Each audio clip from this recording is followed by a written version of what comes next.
Muy bien, seguimos en Somos PM y vamos a hablar de un tema que tiene que ver con la situación internacional en el marco de la pugna por la vacuna. Podemos hablar de pugna porque si bien algunos países como la Argentina tienen dosis, por más que se demoran y los plazos a veces no son los esperados, lo cual ha generado en países como Italia demandas directamente a los laboratorios, la cuestión es que muchos países no tienen vacunas. Entonces hay toda una gesta político-económica detrás. Totalmente, y a esto se le suma, ¿no?, algunos rebrotes, segundas o terceras olas en vista, digo, y eso genera mayor preocupación, considerando a priori el escenario de las vacunas, no solo acá en Argentina, sino en el mundo. Efectivamente, y Ramón Prades es analista internacional y vamos a ver cuál es su mirada al respecto. ¿Qué tal, Ramón? Ana Sicilia y Maxi Leniani, te saludamos desde IP.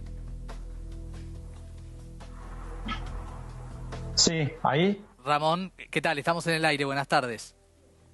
Discúlpame, ¿cómo te va? Buenas tardes. Buenas tardes. Bueno, estábamos hablando de toda esta pugna política en el marco de la carrera por las vacunas, muchos países que no tienen vacunas, la concentración de el 90 o más por ciento de las vacunas entre una decena de países. ¿Cuál es el análisis que se puede hacer al respecto?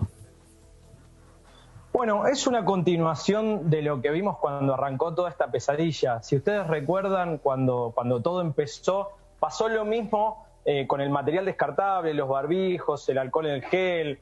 Después fuimos a un nivel superior que fue los respiradores. ¿Se acuerdan? Que no había respiradores por ningún lado, sí. Hubo operaciones, tan lejano, las principales, por supuesto, pero tan actual también. Las principales agencias de seguridad del mundo se disputaban respiradores, que era en ese momento la vida y la muerte en los aeropuertos internacionales. Hubo decenas de cosas muy parecidas al contrabando hechas por países centrales y muy importantes.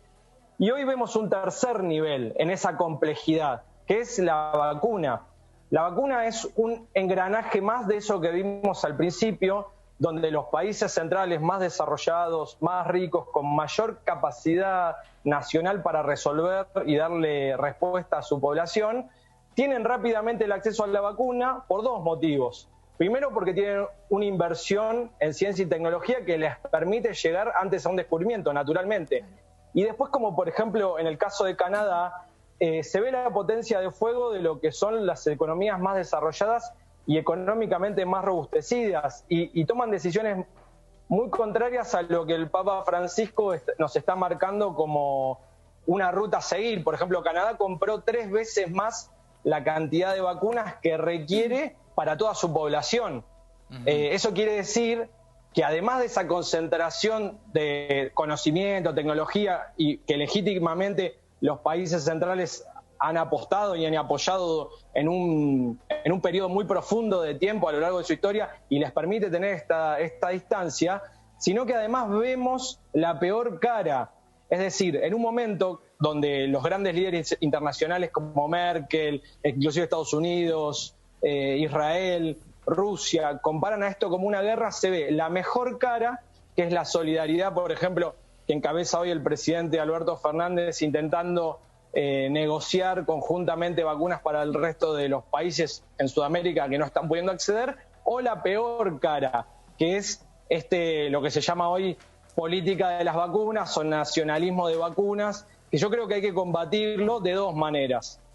Primero, apoyando la cooperación internacional en este sentido, o sea, apoyando, por ejemplo, hoy la OMS se está discutiendo a propuesta de India y de Sudáfrica una idea para que las patentes se liberen. Es una idea compleja, pero yo creo que la Argentina está apoyando eso y me parece interesante. Y por otro lado, paralelamente, seguir apostando a la ciencia y la tecnología. Hoy hablábamos de los respiradores y de 5 fábricas de respiradores en toda Sudamérica, 2 están en Argentina, que son emprendimientos privados de personas que estudiaron en la universidad pública.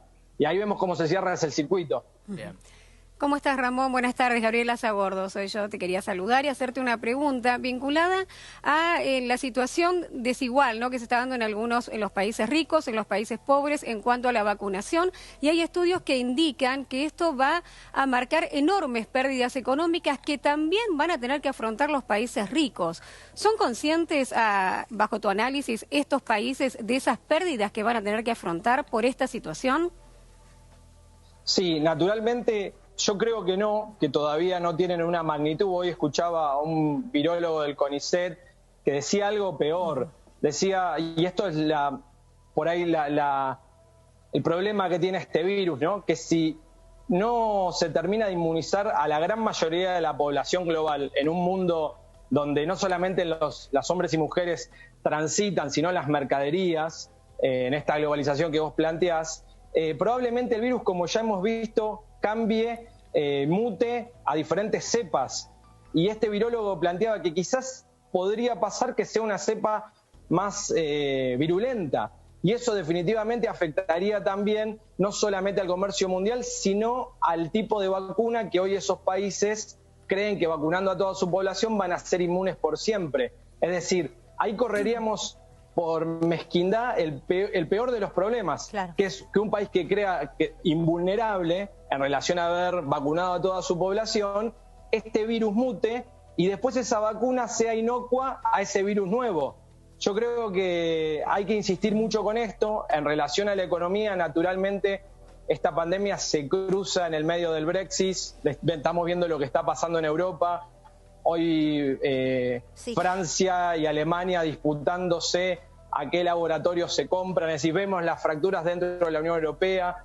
Esta pandemia transcurre también en una tensión comercial entre entre China y los Estados Unidos, que viene de largo aliento, de largo arrastre, donde prácticamente la caída del PBI global va a rondar el 6-7% en promedio, es decir, nadie se está viendo muy beneficiado. Y sin embargo, por eso es tan importante el rol del Estado presente, porque hay que ver si los estados no se ven beneficiados, pero los dueños de estos laboratorios sí. El otro día salió un informe de Oxfam, que es una fundación internacional que mide la desigualdad en el mundo, y en uno de los datos, yo creo, más centrales, decían que las 10 personas que representan, lógicamente, corporaciones, que más han aumentado su ganancia en esta pandemia, con ese margen de aumento, solamente con el margen de aumento, alcanzaría para vacunar a toda la humanidad. Bien. Me parece que estas son las discusiones que hay que dar. Totalmente. Y que preocupan, ¿no? También. Sí, muchísimo. Preocupan, totalmente. Muchísimas gracias por la charla, Ramón. Ha sido un placer. Gracias a ustedes y a seguirnos cuidando. Así es, era Ramón Prades, analista internacional, en el marco de toda una pugna, ¿no?